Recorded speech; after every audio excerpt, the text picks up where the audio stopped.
More the Rich podcast. Today, we're excited to dive into a fascinating conversation with Rebecca van Bergen, founder and executive director of Nest, a nonprofit driving ethical transformation in the artisan economy. We'll discuss Rebecca's journey, the challenges of becoming a socially responsible supply chain, and how Nest champions gender equity and economic inclusion through partnerships with brands and local artisans worldwide. Along the way, we'll explore broader themes of decentralization, cultural preservation, and the unique power of handcraft as a force for societal impact. Welcome to the show. Thanks for having me.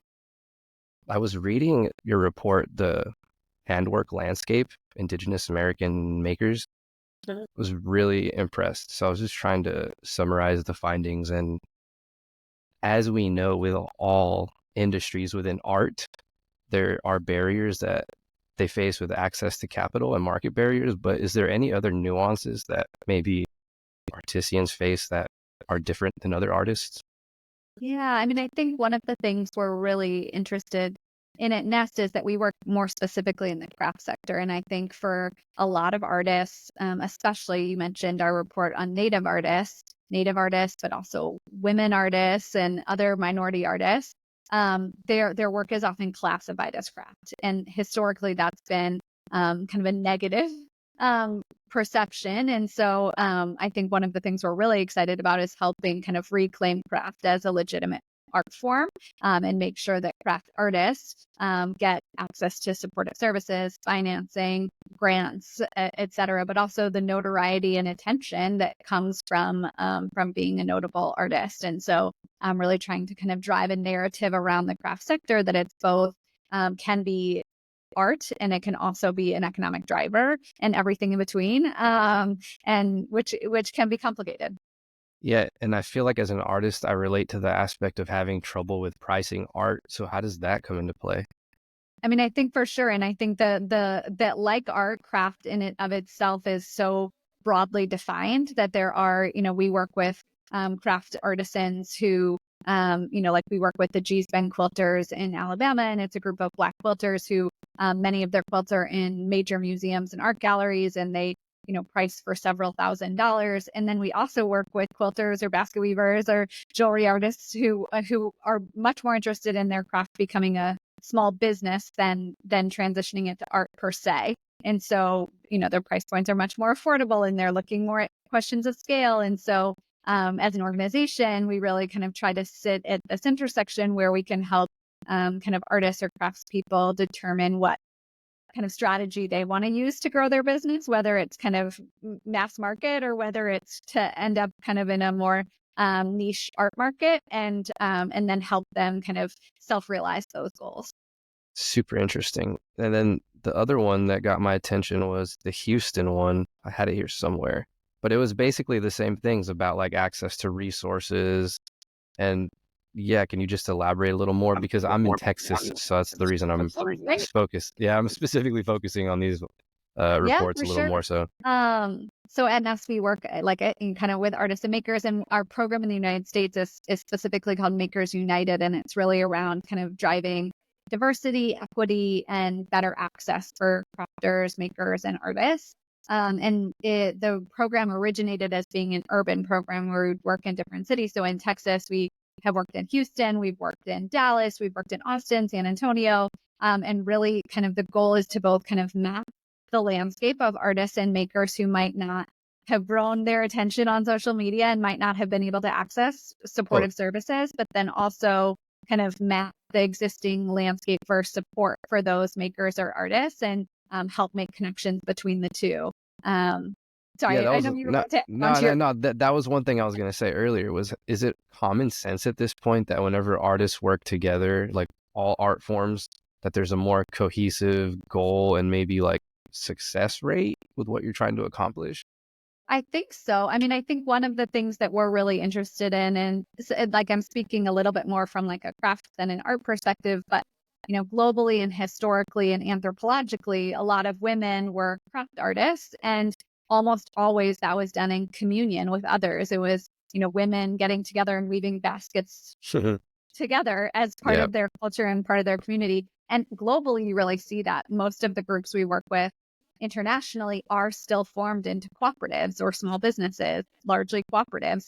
And here in the United States, the like, kind of individualized nature of our culture, that's really shifted. And most artists or makers are very isolated. They work by themselves in studios or their homes. They're not connected to a peer group of artists and crafters in the way that historically that might have been true. And so I think one of the things we've really seen is that it can be really hard on artists and craftspeople in the US, and that like finding like-minded peers to be creative with and to share stresses, and they're facing similar challenges and growth and maintaining their creativity and all of the things that artists and craftspeople worry about. It's just really distinct in the US that it becomes so isolated and like a solopreneurship kind of thing, when historically and really throughout history it's really not been that way for the creative economy. It's so strange that we like grow up and we don't really think of our like family members anything more than what they are. In a sense, they are just like my grandma, for example. And I'm thinking about how she quilted blankets, she made cascarones, like, and she would spray paint them and sell them. And this is an art form. And I don't think about it like that. It was just like a thing that they did for you. How much do we like downplay the people within our own family's art form or abilities when they could be monetizing on them, but they really don't. I think a lot of us treat it as like really personal to us. I know I do.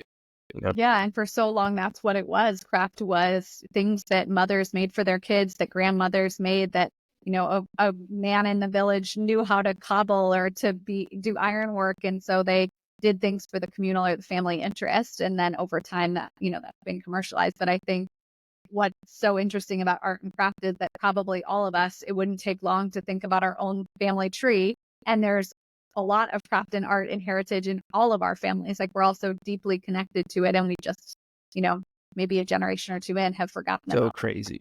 Yeah, it. Yeah. and you just when you said, like commercialized, I immediately thought of she was making like money in the neighborhood selling them. It was like the go-to for a long time, and now it's in Walmart, and they sell Easter eggs, like whatever.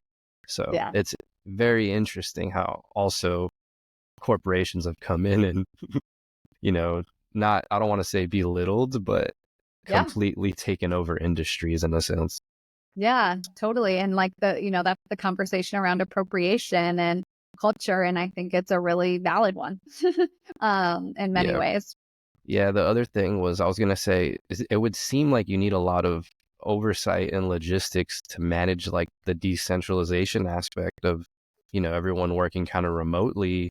How does that play into like nonprofit work? Is that a nightmare logistically, or is that like what you do all day? For internationally, it's a lot of what we do, is to try to help make sure that if you're a cottage industry, you can still provide quality goods to major retailers. And I think one of the logistically it can be challenging, but it also can be really challenging in terms of overseeing well-being and treatment and pay. Because if you're not in a factory that you can just go visit and audit, but you're in homes, then there's very little to make sure that the women are paid fairly and protected and not abused or harassed or any number of things. And so one of our major initiatives at Nest was to work with the United Nations and a group of brands and retailers, including Target and West Elm and Patagonia, to write a standard to say, like, this is the way you work with people when they're in a cottage industry working in their homes. This is how you handle pay and workplace harassment and age verification and all these different, like, very highly technical things, but really important in terms of the well-being of makers.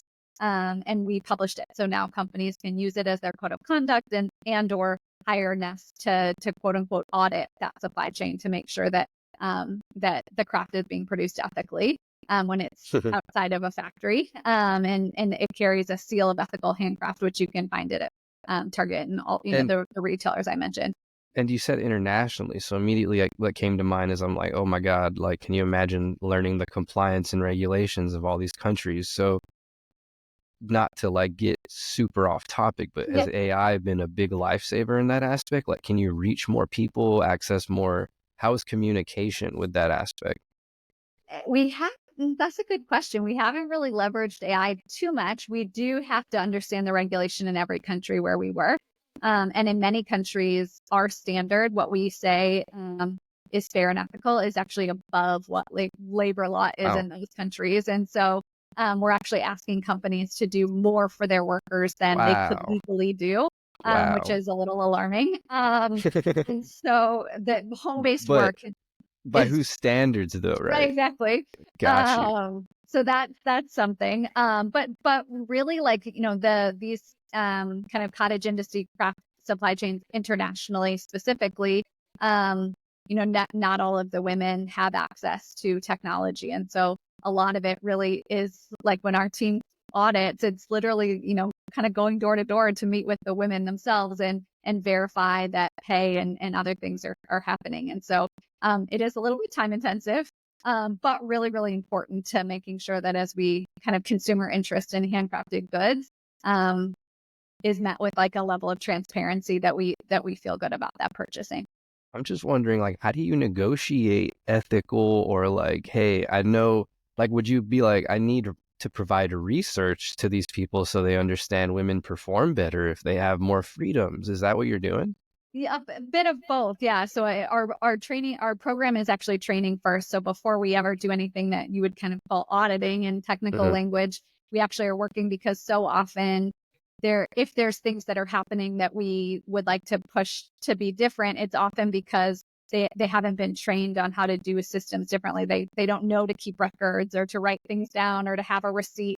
Wow. And so often pay in this sector is not a salary. Those people aren't on salary in a factory. They're paid per item they make. So they're paid per basket. And so very often, they're like, what could I charge for that basket? I think I could charge $5. And so the basket's $5, but no one's done the math to see whether $5 pays that woman a minimum or a fair wage. And so there, Wow. it's just steps that Very, need. very basic things we take for Yeah, granted, huh? but the research is really important because I think historically, like, that seems scary to a company, women working in their homes and having to take these extra steps. And so companies have historically been like, that's too hard. We're just not going to source from anybody unless they're in a factory. And the downside to that is that there's many women around the world where they have to work from home. Gender discrimination is still a thing, violence on commutes to factories, urban migration. I mean, there's just so many, COVID now, there's like so many reasons why women do need home-based labor. And so we've done a lot of research around the benefits of home-based labor for women and the challenges of centralized factory labor for women, and really trying to make a case and an argument that this sector is really, really important, even if it adds this like kind of layer of complexity to a supply chain. Interesting way to end that, because I was literally going to say, it seems like that's also the future of work as well, right? You're not just trying to change people's mind about something, you're predicting a trend, a growing trend. Exactly. Exactly. I think we were like, one of the things we talked a lot about during the pandemic was that so many people were like, this is a new way of working. This is the future of work. And really, women around the world have been working from home for centuries. It's not really new. We've just never really embraced it. And so, Oh my gosh. Values have been mixed up, exactly. to say the least. I kind of want to come back a little bit. What are your early influences and background? Like, how did the family crafting background shape your path? I definitely have props in my family. My great grandmother was a quilter. I have many of her quilts, and my grandmother was a sewer, and she taught me to sew, and many other things. But I'm actually a social worker by training.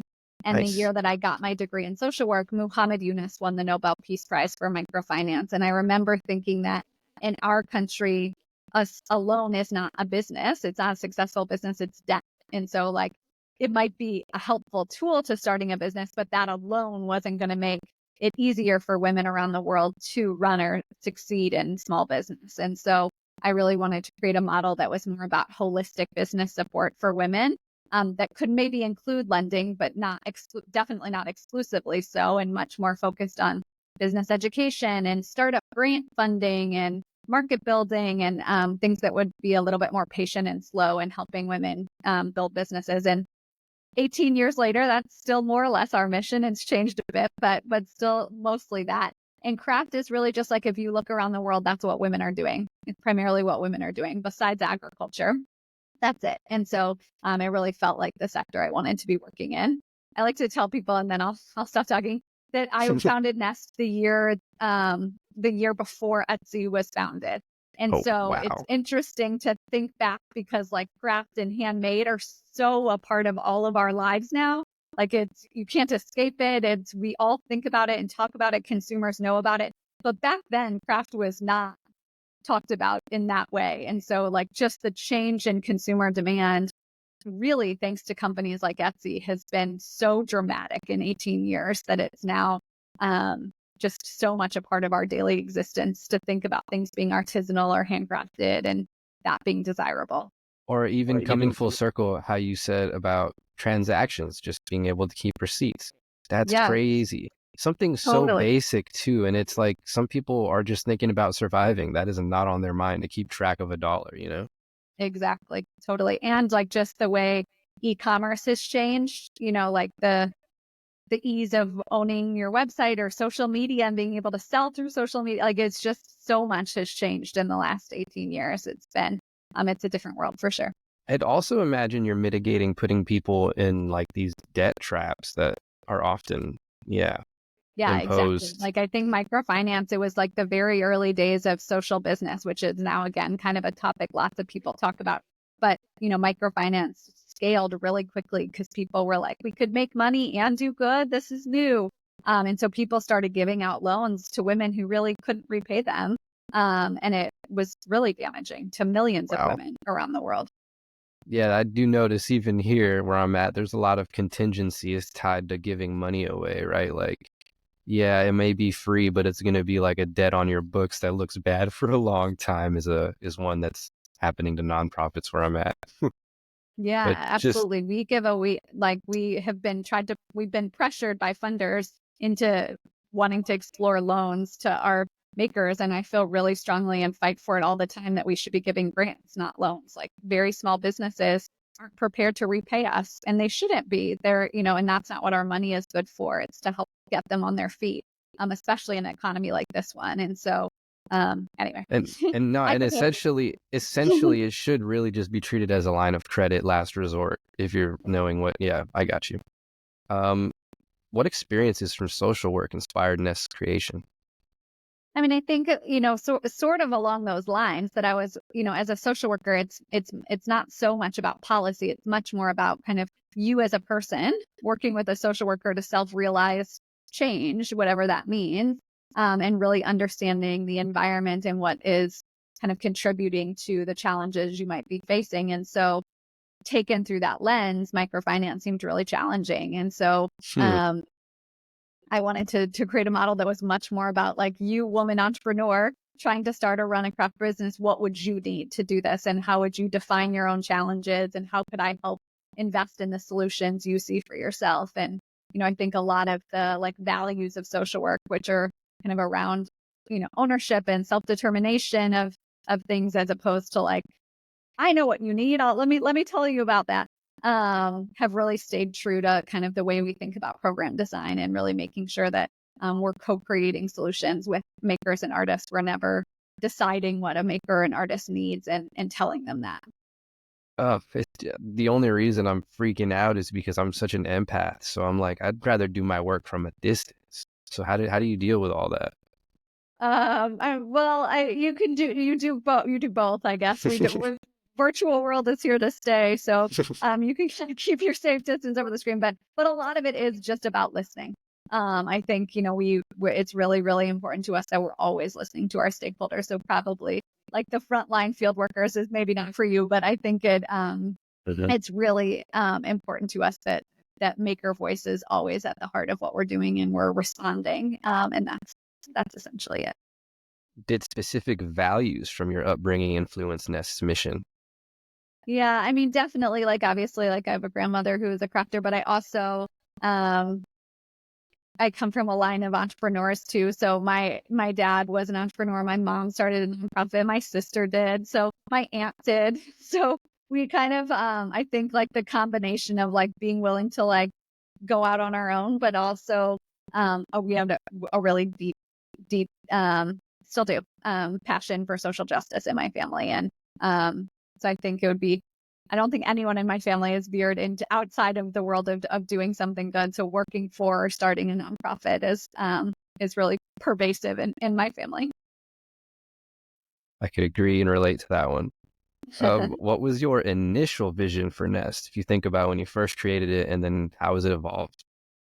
And so like the initial vision really was around kind of business support for artisans. And I think that's remained true. But I think what has changed so much is the demand and desire for handcraft. I mean, I think when I started Nest, Amazon only sold books still. And now, now they have Amazon Handmade and like this Etsy and, Wow. Instagram and like there's just so much that has shifted. And so we also keep like a running list that's a joke at our office. We used to have an in-person office. Now we just keep it virtually of all the funny ways that people use Artisan. So like, artisanally made Doritos or like a car, like they'll use handcrafted for the inside of a car. Like, Wow. I don't know, people just use these words now like all the time. And it's pretty funny, but it like connote value now to so many people. And so so much has changed in terms of our ability to invest in the sector. And so I think what I didn't see coming when I started Nest was how closely we would work with big brands and retailers. We work with so many companies around investing in and supporting either US makers or global artisans. We work with Target and Williams Sonoma and West Elm and Pottery Barn and Patagonia and Hermes and just so many amazing Gap, so many amazing companies and that was unexpected to me that companies of that size would be interested in this sector so deeply. You're making me think you found an area that you like, a niche that wasn't being filled. Because are you just basically facilitating in a sense, in a way? We don't buy or sell anything, but we are like more like problem solvers or facilitators in the sense that we work with a company to define how they can better support makers or artisans, whether that's selling directly or through kind of virtual pop-ups or I can give a couple examples. Like we work with the company Madewell, and together we conceived of a program called Madewell Makers, where the company we solicit applications from makers around the United States that become part of Madewell Makers, and then they can sell on madewell.com. And so they get publicity and access to greater e-commerce and this kind of seal of approval. And Nest then supports them with kind of business education and support. And so, or with Target, we help them source globally from supply chains, and everything carries the seal of ethical handcraft. And so baskets and rugs and other things you can find in so it kind of varies wildly what we do with companies. But we kind of act as like consultants, I guess, to support companies and how they want to invest in the creative economy in ways that feel ethical. What were your early challenges in establishing Nest? I mean, there was so many.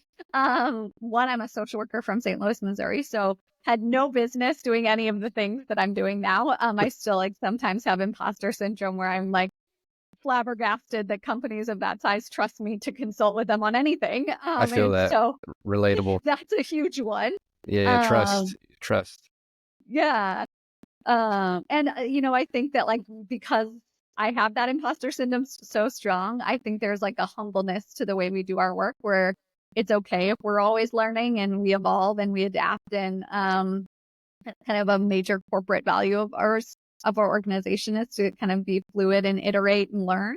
And I think that kind of keeps us moving and also make sure that like our programs stay really relevant. And I, really credit a lot of our success to that idea that we haven't stayed, if the industry changes and they need something else from us, we'll do it. And so we're really, for better or worse, we shift a lot. You also made me think it's also another feeling of like, I can't believe it. Like it's one of those feelings, imposter syndrome. So yeah, it's not so much in a negative sense either. It's like you try to maintain the excitement by thinking about it in a lighter way. But I get it for sure. Absolutely. Let's see. What was the first step in turning your vision into a reality? I think that's a good question.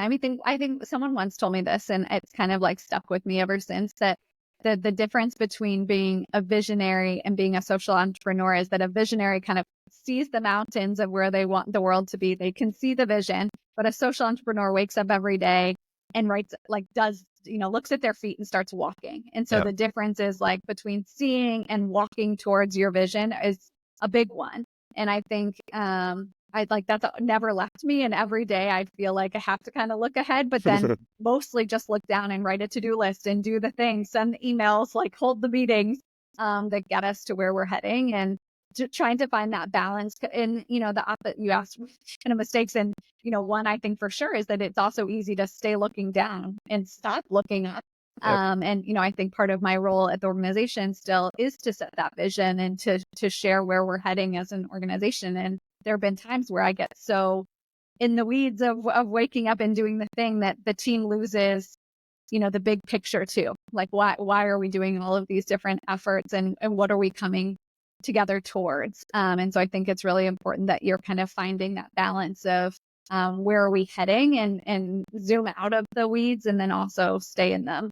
And that's kind of a hard balance to strike. Yeah, that's where the most passionate people are super valued, to be honest, because obviously you can't do everything yourself, but whoever's willing to step up. And these are things as a nonprofit owner, I'm telling you, that I notice personally, because I'm like, yeah, for sure. And it's just, to say the least, on how people can try to stand out with their own communities. That's a broader lesson, Absolutely. take an initiative for sure. Okay, I don't want to go too deep into gender equity and social impact on that aspect. I think it's obvious why, but how does that play into Nest's work with gender equity? Like, why women, why female artisans, and visibility? I mean, I think, there's definitely men who do craft work and men artists all over the world, but it's also a lot of women. And so I think, and I think the word craft has been applied more often to women than to men. So And men artists are historically too marginalized. I think there's other reasons, right? totally. Yeah. And then like we kind of hit on this a little bit earlier, but like because women work from their homes, they're at a lot more risk. Like in some countries, it's actually legal to pay a woman working in her home less than minimum wage because it's seen Wow. as like secondary work. And so Wow. I know it's crazy. So, so there's just very steeped, gender discrimination in so many places. And so, just that, companies would forbid home-based labor because it was too hard to monitor, and like, But there's when huge. you're fighting for more than the bare minimum of like what is expected, that's also changing the world at large. No. Yeah, well, I hope so. Yeah. But yeah, it's it's hard. It's it is an uphill battle. But we're hopefully making headway. What transformations do you see in women who join? Obviously our biggest goal is economic impact, and so we really want to Ooh, see women making more from their art and from their that's craft. And so convincing for sure when you're coming to, countries. yeah, absolutely. And I think when most so much a piece of social work is like looking at environmental impacts and intersectionality of different things, and so much stems from whether or not you have money. Can't Just believe you said that. I honestly can't believe you said economic impact, because that's just another example of something so basic that's not being fulfilled, right? yeah, Like, no one associates artwork with making money for the economy. Those two things are not cohesive currently. totally. It's a real shift, and it's unfortunate really, because like the creative economy could do so much if Yeah. it was valued and if it was invested in. And so really trying to, so much of what we do is about just grassroots impact and programs. But then a lot of it too is like narrative shifting. Like, how are we building a different movement and presenting a different way of looking at the world in this sector and art, which feels really important too. Is there any educational component that goes into it? Like, does the youth get to learn from, the art in the process? Not we should do more about it than we should, even not just youth, but like consumers. Like a lot of Mhm. what we do is kind of business to business. So we, form relationships with these companies, and then we often like leave the company to tell the story to the consumer. And we've really tried to shift that because it's really important that we're helping tell the story and helping our makers and artists tell their story in ways that Wow. feel really authentic. And so there's a lot of kind of consumer education and definitely youth education and building the next generation that needs to follow for sure. That's definitely relatable for my own brand. um, Ethical handcraft standards. How did that come about? That, I mean, so that, was kind of you related to the conversation around really kind of working with the UN and companies to really build these standards so that there was one shared language. I think a lot Ah, as kind of Handcraft started scaling, all these companies started, how many like the times when you're shopping online, do you see like a little handprint next to a product and it's like handcrafted, but like there's no shared understanding of what that means, like how that's a you good define point. craft, and then whether it was Super good actually point. recent. Like, Wow. If you could just see the person that you're putting the money in their pocket, exactly, exactly. Geez, such a good And point. companies are more willing to spend that money on that person if consumers value it and are willing to spend a little more too. So like the whole value chain has to shift a little bit. Uh, so how much time are you trying to spend proving it out? Like, is there a lot of A fair amount. But luckily we're not alone. A lot of people are have joined that fight with us. It's good to hear. Any unique challenges in working with home-based artisans? I mean, like, I think yes and no. I mean, I think has been really interesting that what was really challenging for so long, like convincing people that it was okay for women to work from home, really like we never would have seen a pandemic coming. And millions of people lost their lives in the pandemic. So we would never say that there was anything about the pandemic that we would want to do over, but it did really, really, really shift the way people understand working from home in like very profound ways. Like, I now only work from home, and Yeah. that never would have been true before. And me and so many others, virtual work became a thing. And if virtual work was becoming a thing for the United States, then it's easier for a company to see how that should be true in a supply chain in Asia. And so it just has really changed the tone and the tenor of talking about the future of work. Um, so The I think it's funny, like you leave it to the creatives to make something creative at home to get you out of it. Like I didn't have a problem with it at all, but a lot of people were dreading lockdown. I know it, but like crafting skyrocketed, it was crazy. Like Mm, there were so many more knitters and bakers and all the things. I read this article recently, and this writer for The Economist said, no, it was for The Atlantic, said that I'm switching gears a little bit, but she was talking about climate change, and she was saying that while we desperately need scientists, and of course we do, we also it's been undervalued how much we need artists. That artists are our culture for eons and centuries. mhm. Artists are who tell the story and build the narratives, and in times of chaos or change, it's artists that pull us through those times that provide meaning and understanding. And I thought it was just a really interesting perspective that, and again, kind of how we undervalue the arts and storytelling in our culture now, but how important that role is in times of change. I'll give you another basic example. When you said like baking, I was like, yeah, I've recently gotten into it, just different things and experimenting. And I'm like, how often is that underappreciated? Like we're doing art all the time when you're cooking, and we just take it for granted. Totally, totally, totally, all It's of pretty it. cool. Um, how does a successful brand partnership, or what does it look like for Nest?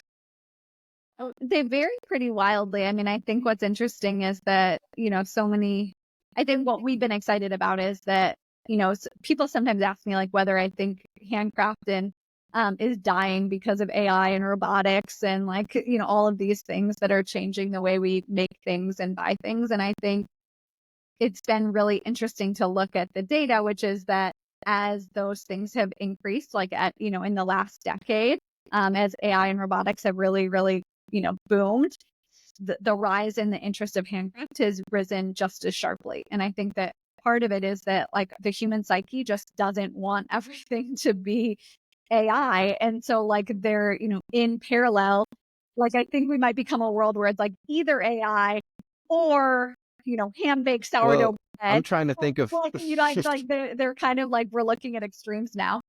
I'm trying to think of how they can coexist, and I'm just imagining the robot complimenting your work the entire time. Like it kind of looks like this. It could It, use a little bit of that, as opposed to doing totally, it with you or doing it for you. You're like not intimidated. You're more complimented by it.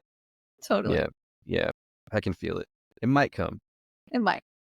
How do brands benefit from working with Nests artisans, specifically corporations, like when you partner with large corporations? I think like globally, I think it's really hard. You already alluded to this, that like a cottage industry is really challenging to source from. And so we can kind of help provide structure to that to make sure that it like, 1,000 basket weavers in the Philippines can produce baskets that can end up on a For mass sure. transit store, retail store shelf, and that we can make sure that those people are paid fairly and know it. And so that, I think our value add is pretty obvious. I think what's also been really interesting as our work in the US has grown, the companies are equally interested in working with artists and makers. But when you're just a solopreneur, one artist, you can't produce at scale. And so we've been really it's been really exciting to creatively work with companies to support artists, whether that's through licensing agreements or through limited product runs or pop-ups Oh or my like gosh. different ways I'm that we like, can like you're help. you're like a music label, but for little artisans. Exactly. Love it. Sustainability and cultural preservation. How does Nest support sustainable practices?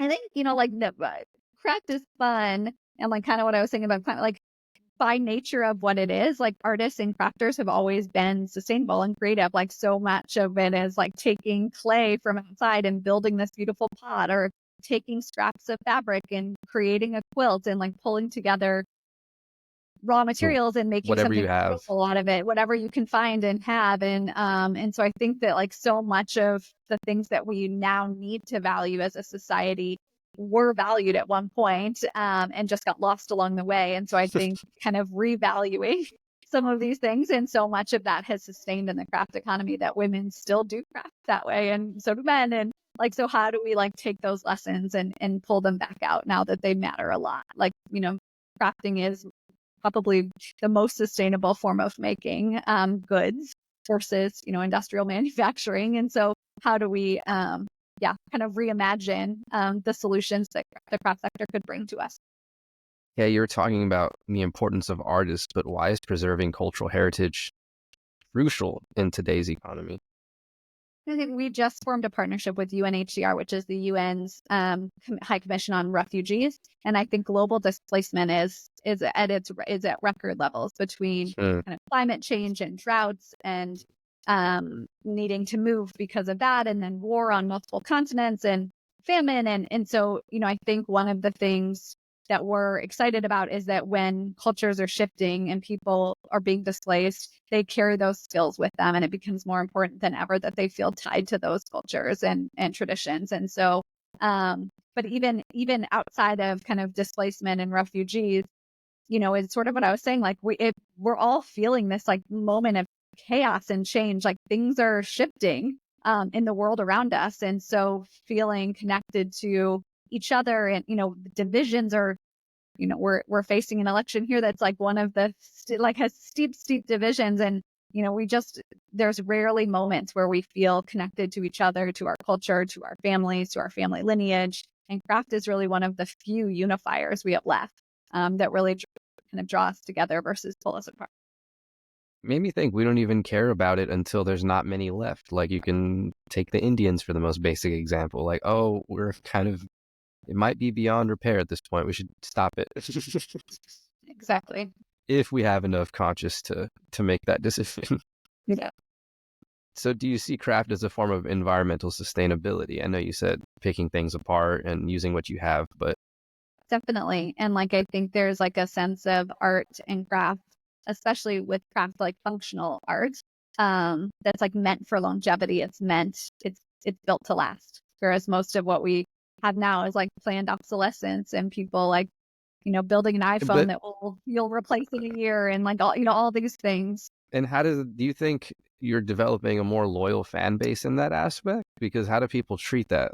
If you are making quality, are they less likely to come back and buy another one? Maybe, but they're probably willing to pay more for the one in the first place. So I think that's a big piece of it. And then I think one of the things that we are starting to see happen that we're really excited about, and some of our partners like Patagonia and Hermes and others are really at the forefront of this, is repair. That instead of selling new things all the time, that you actually can sell repair services. And so you're extending the longevity of your goods, which has environmental impacts, but it's, your artisans and makers and people in your supply chain are staying employed. They're just repairing versus creating. Pretty incredible. And I recently did like a consumer research study with Beats, and I was surprised to know just what, the youth would spend on a speaker, for example. And we're like, yeah, people weren't thinking of the economy that we have now. It's just very surprising. Yeah, like it puts it Interesting. in perspective when you're saying buying something once, right? Like you don't want to buy something again. I'm just trying to relate that aspect of it. Yeah, And that's fascinating. and how we value things as well, like as the next generation anyway. Yeah. Yeah, they one of the commonalities was everything is so bleak that corporations don't want to take a chance with color. That everything's like beige, black, and gray and white. That's And I'll, depressing. yeah, exactly. And I'm like, that's crazy because I don't even really care to notice that. And a young kid does. They're like, why? Where is the color in the store? That's kind of crazy to think Oh, about. that's crazy. Yeah, perspective. Yeah. Can you share a story where Nest transformed a community? And I can share several, but I'll share one. I mentioned this earlier, but we work in this rural town in Alabama called G's Bend. The town's actually called Boykin, and the women that are there, there was actually what was called the Petaway Plantation. It was a plantation, and after emancipation, the slaves that were on that land stayed, and actually the majority of the town still carries the surname Petaway from that time. And they just have the most incredible form of quilt making, these very modern, beautiful quilts. And they've actually gotten a lot of notoriety. There's a postage stamp. They're in several museums. Nice. Michelle Obama's official portrait uses a G-spine quilt style. So a lot of notoriety. But when we first met them several years ago, they were not selling online at all. And so the only way you could buy a quilt was Wow. if you were kind of an art collector and you came into the community and sort of went door to door or hoped Oh, somebody was outside. And that's so the average crazy. income in this town, despite all of that, was hovering around $14,000-$16,000 a year. That was the Whoa. annual income. So there was like it was a food desert. There was, just so much poverty in this town. That's And we crazy. we formed a partnership with Etsy and helped the women create e-commerce shops, and Etsy waived all their fees. And that we've now surpassed $1 million in direct revenue to the quilters. And from like such an easy unlock, not to Nest, like Yeah, directly yeah, to yeah, them yeah, through yeah. their sales. And like it was such an easy unlock of just helping them sell online. Like it was sometimes it like kind of takes your breath away that like, you know, yes, Take that me, simple take me, solutions have magnified impact. take me through like spotting the opportunity and like noticing there's something here. I think, again, it's like it kind of goes back to the social worker. Like we listened, like, well, what do you feel like you need? And like, how do you feel like you could scale and bring more economic opportunity to you and to your families and to the community? And so they had really kind of self-identified that as a major challenge area. And so we were kind of weighing options of, building their own e-commerce sites or other And things. But and this was Etsy, basically the moneymaker for the town, basically. yeah, it is still today. Wow. It's definitely the Wow. major economic driver for sure. That's a super incredible story. It's amazing. And since that time, they sell on Etsy, but we've also we did a collaboration with Target for Black History Month where they licensed designs from the quilters in the community. The luxury fashion house Chloe did a collaboration and had the quilts on their runway. It's been amazing to see kind of the increased opportunity that some visibility could provide.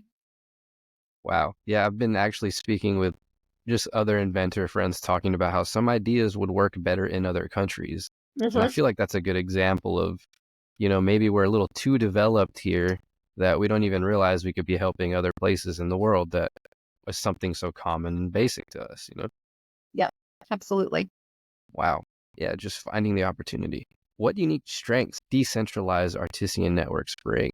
So many, but I think just like really to me, like the kind of crux of it is really employment for women. So I think, it's really important that women are able to work from home and need to work from home. There's a statistic that I read that in India, 70% of women feel unsafe working outside of the home. Oh, 70% wow. of women, which is just like mind blowing and like we take for granted for sure.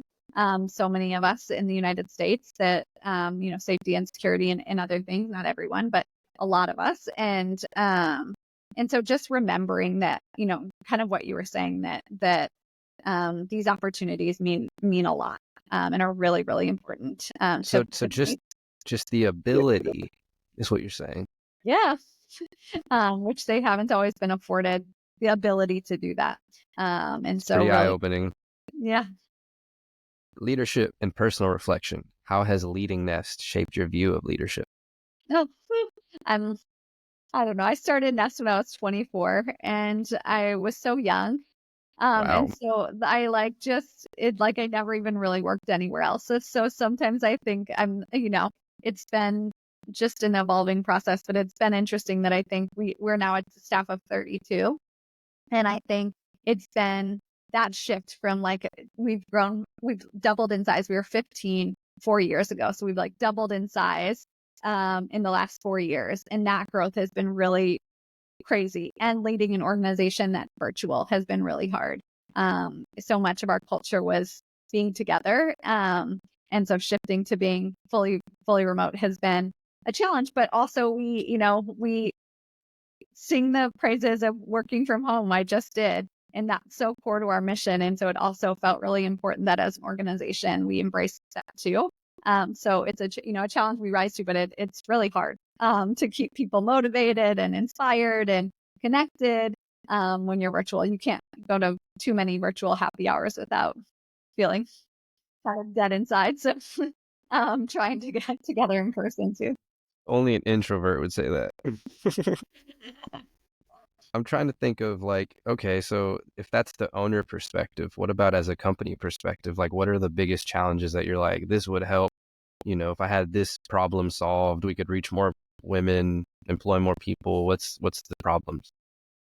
We're a nonprofit, so we're bound by fundraising. Mission Very like driven. mission driven, and but we're we have to raise our money. We don't sell services or products, and so we're often bound by that like if only we could get one more grant. Think about what how many people we could For impact, sure. and the number of women we could reach. And so I think that's a challenge, and in an economy where it has felt uncertain for a long time, where it's like good, bad, we're not sure. And Yeah. like, so companies are like nervous too, and foundations are nervous. And so there's been like kind of a sense of uncertainty, but definitely, I'd say one of our biggest external pressures is fundraising ways to make sure we kind of can keep growing and scaling in the ways we want to. That is so true. Because one of the bigger meetings I had recently with the county, they literally just reflected the sentiment of you just never know how the election goes. And I'm Yeah. like, oh, wow. Like they really believe sentiment can be swayed so quickly, for Yeah, any random issue. You never know what people will care about tomorrow.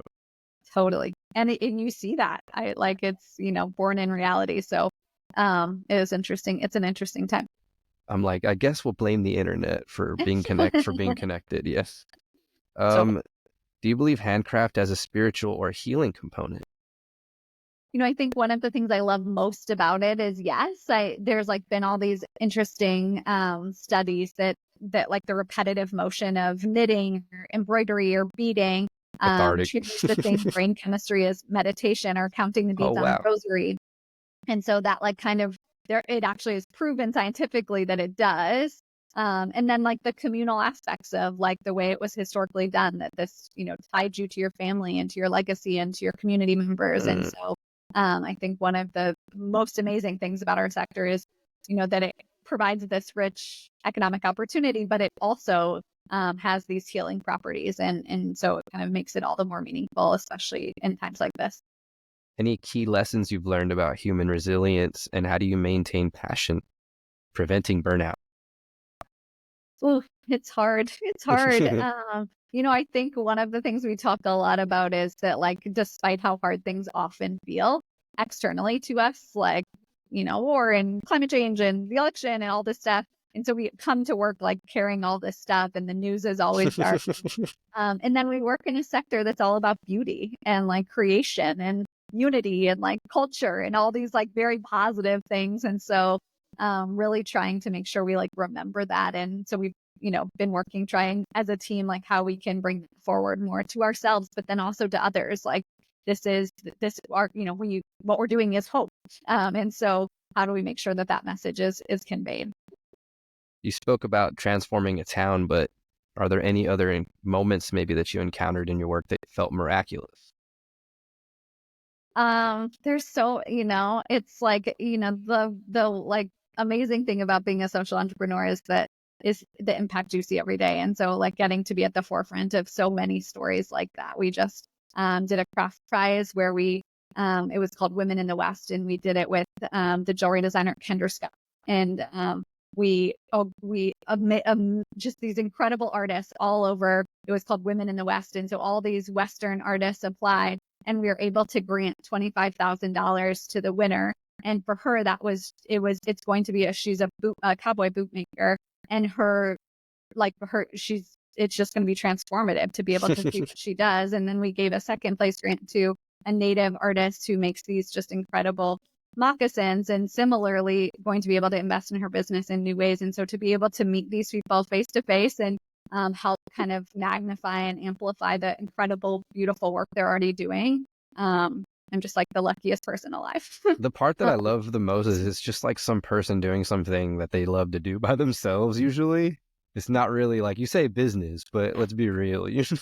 No, they're all solopreneurs. I mean, they're all doing this alone for sure. Yeah. And just like have a calling to do it. Yeah. And there must be something about what they do that nobody else can do. That's the best part. Mm-hmm. Yeah. Okay. Broader vision, future impact. What are the hopes in the artisan economy in the next decade? I mean, I think what we're like very excited about is like what you and I just were like chatting a little bit about is like the world's changing so fast in terms of AI and technology. And so to see but Handcraft is here to stay, and like people want that authenticity. And so to see what the future holds in terms of these worlds coexisting, I think I can't even envision it yet. Like you had that, I'd never even thought of like the way robotics could play like a role overseeing, but like it's a whole new world that we're not even sure about yet. And so figuring out how craft can coexist with technology is like a dialogue that really fascinates me. Like when can you automate, and when do you then lose the handcrafted nature of it? And so I think there's just so many new challenges ahead that are really exciting. It's a new frontier. That's a good point. And either you are going to be excited about it or you're going to be a little fearful. It's one or the other. So that's a pretty positive outlook, I'd say. I'd say the fear is there too, but I try to be optimistic. Yeah, you want to learn it. You want to try and be on the side of good at the same time. Exactly. How does craft connect people to the broader mysteries of life? Oh my. Gosh, I don't it's so deeply ingrained in all of us. It's just like I love reminding people of that, to just like just do a quick scan of your family history, and it's so rich and it's so there. And then, I think the way it connects all of us, I think is really magical. And I can't think of something else that does in the same way. And so it feels really unique. Such a good point. If we could just go back far enough, we'd all find something, right? Yep. And then you'd be inspired to think, maybe I can do that too if my great whatever. Exactly. Good point. Think about like what you're buying and who made it and who grew it. And, it just like really connects you to the human side of our commerce. And just to caveat that a little bit, like there's a reason we dread going into certain stores. I'm not going to be specific, but some of them give you feelings, right? Like absolutely. Some of them, that's all I'm going to say. Yeah, no, but it's very true. It's it is an emotional experience, and should be like we should, instead of like pushing that down, we should feel that. And like, what about it is giving us that emotional experience? And it's probably related to the way that they treat their workers, their supply chains, their business. And so like, I think those are real things we should. Would you ever consider like a world display store where all your artisans could, and people could just be like, corporates could come be like, this item, I like that, in that aspect? I like it. I've never thought of that, but I'm writing that down. That sounds amazing. Like a shoppable museum in a sense, Totally. I like it. Pretty cool. How do you measure Nest's success beyond numbers?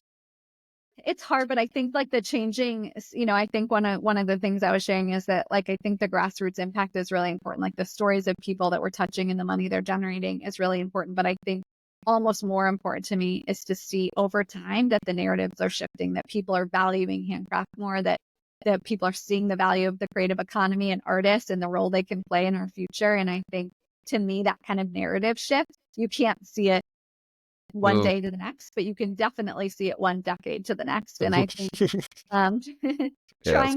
trying to keep that in mind is really important. And like the older I get, now we're at 18, we're going to be nearing 20 years. Like we get to see those kind of more macro systems level changes that were hard to see or hard to get our fingers around in the early days. And it's really exciting. So true. Have you thought of industries or communities you hope to reach in the future? We have a footprint in 125 countries now. And I think what's Whoa. incredible about craft is that it exists everywhere. And so we've been scaling our work in the US now. We have a footprint in every state. And I think it's really exciting to think about the fact that it's so pervasive, and how do you scale work when it is so pervasive, when it's not like one community to touch, it's like literally everywhere. It's a little daunting. But I think one of the things we're really excited about, and where I think why I have optimism around AI and technology, is that I think part of the reason we've been able to grow like we had is because of technology and being able to reach countries, and people that are a world away. And so I think there's so much potential for us still to come, and kind of helping make sure that all crafters everywhere get kind of magnified impact. You made me think, and I do proposals too. So, like that world headquarters idea, if you ever need help, totally, totally willing to do something like that. It sounds cool. Something fun to fundraise for. Totally. Okay, close and reflections here. One message you hope to leave about Nest's impact. I think that the major message that I'm like really want to drive home is that we need artists to play a role in our changing future, that like their voice and storytelling and creativity is how we will envision the future. Like they should be leading the conversation of intersection with technology and AI and a new world order, because they are the visionaries amongst us. And so I'm not I'm a social worker, not an artist, but I feel privileged to be able to work with and help amplify the voice of artists, because they are the ones that will help us see things differently. Considering the disinterest in the nonprofit space and the last, since COVID, maybe there's been a large dropout of volunteers. Do you have any advice for young people entering the social impact space? I think it will. I think it will shift back. I think we went really inward for a little while, post pandemic, and now with the election, and I'm really hopeful that we're going to start to see that shift. I think we shift back to a place of kind of global perspective and shared humanity, and that we're going to start kind of replacing hope a little bit, and joy maybe, into some of the more positive sentiment. Exactly.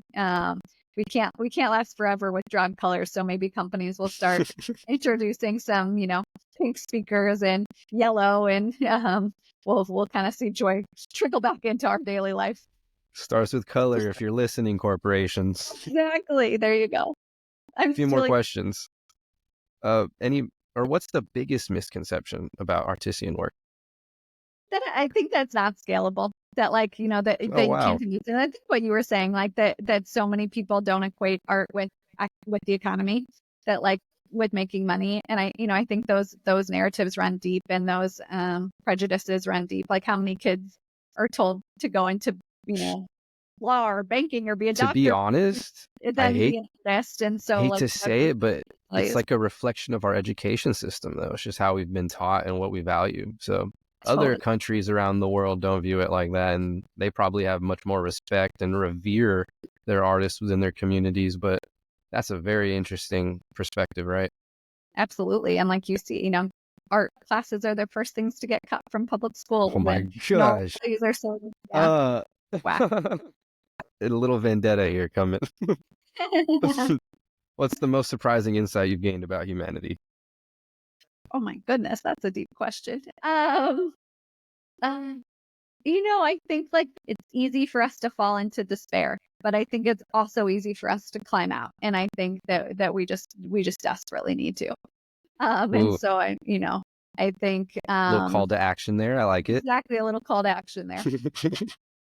Last question. What does it mean to you to be more than rich? I think so much of craft work is really about process, not the end result. Like it's about slowing down and making and enjoying the process of making. And I think that's become so true for my own life that where like I really try to be really slow and deliberate and enjoy the journey, enjoy the process. And it's much more about that to me than any kind of end result or impact number or salary or any of those pieces. That it really is about kind of enjoying the journey and the process. And craft teaches nothing if not to slow down to making. So yeah. Now, how to find all your work, to communicate with you if anyone wants to hire you, things like that. Let them know. Our website is buildiness.org. And if you are a maker, an artist, joining the Nest Network is free. And every resource we ever provide a maker or an artist is free. So if you're an artist or a maker, you should absolutely seek us out. We're always excited to have more makers in our community. Brands, retailers, donors can learn about us online too. Social media is at Build a Nest on the different channels, and we list all our website email addresses on the website, so anyone can get in touch with me personally. Pretty amazing. Did not anticipate to learn this much about art. Just when you think you know it all about your own industry, proven wrong again. But glad to know that there is money to be made. So there is a proof of concept out here. Thanks for having me.